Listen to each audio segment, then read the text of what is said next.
Oh, her warning. Yeah, this is a girl who says that man has trouble. This did happen to me, and it was a he.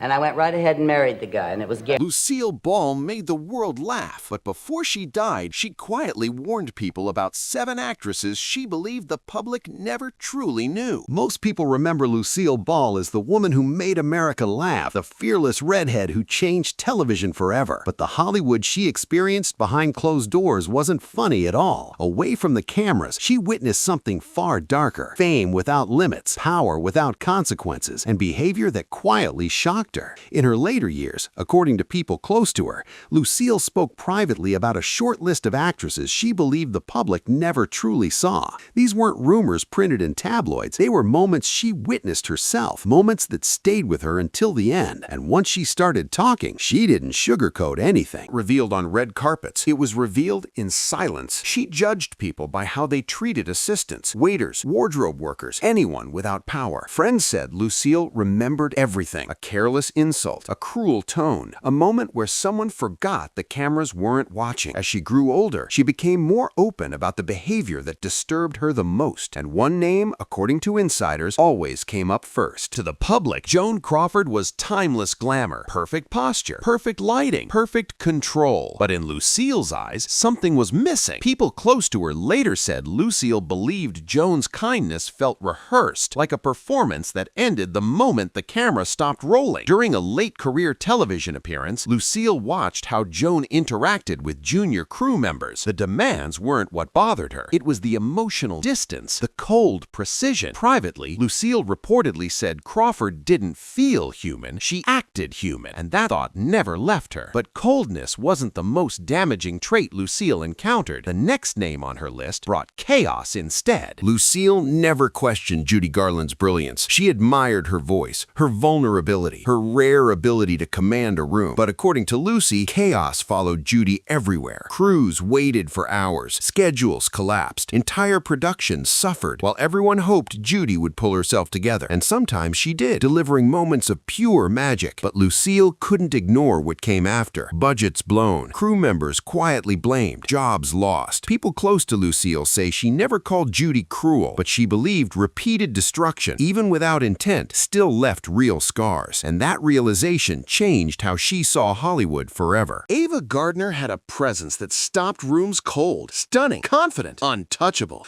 Lucille witnessed moments where Ava's sharp remarks cut deeply, especially toward younger staff. What unsettled her wasn't anger, it was enjoyment. According to Lucille, Ava seemed aware that her beauty excused behavior others would never get away with. Small mistakes turned into public humiliation. Privately, Lucy believed Ava didn't correct people, she dominated them, and that distinction mattered. But Ava wasn't the only one who used power carelessly. Another legend disturbed Lucille even more. Lucille respected Bette Davis's talent. She didn't question it. What she questioned was how that talent was used off camera. At a private dinner, Lucille reportedly witnessed Bette publicly tear into a young waiter over a minor mistake. The Zsa Zsa Gabor thrived on attention. To audiences, she was playful, glamorous, harmless. Lucille didn't buy it. At a charity event, according to witnesses, Zsa Zsa delivered a quiet threat to a young volunteer with a smile that made it sound like a compliment. Lucille later said fake kindness frightened her more than open hostility because it disarmed people. In her eyes, charm used as leverage was one of the most dangerous forms of power,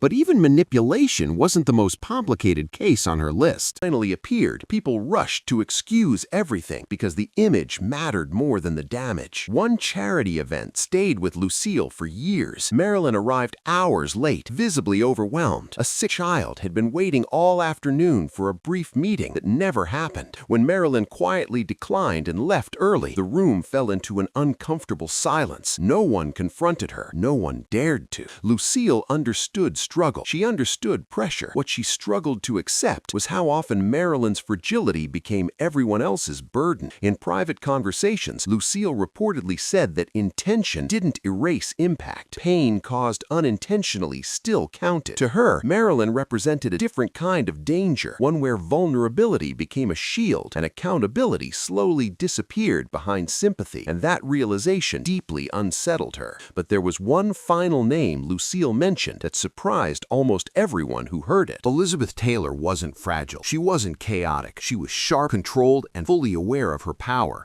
Lucille encountered Elizabeth in private social settings more than on professional sets, and according to insiders, those moments revealed far more than public appearances ever did. Elizabeth had a way of commanding rooms effortlessly. People listened, people laughed, people followed her lead. At one gathering, a young newcomer, nervous and clearly out of place, sat in the wrong chair without realizing it. Elizabeth leaned in, smiled calmly, and delivered a line that sounded harmless to everyone else, but devastating to its target. The room laughed, the girl didn't. What stayed with Lucille wasn't the comment itself, it was the precision. Elizabeth knew exactly how much damage her words would do. She didn't raise her voice, she didn't lose her temper, she controlled the moment. Privately, Lucille believed intelligence could be far more dangerous than anger. Anger fades, intelligence remembers, and when used to diminish others, it leaves scars no one talks about. That was the moment Lucille quietly added Elizabeth's name to the list. Section 9, the pattern Lucille couldn't ignore. By the time Lucille reflected on these experiences, she began to notice a pattern. The behavior wasn't random, it wasn't isolated, it was rewarded. Hollywood protected people who made money. Studios smoothed over incidents.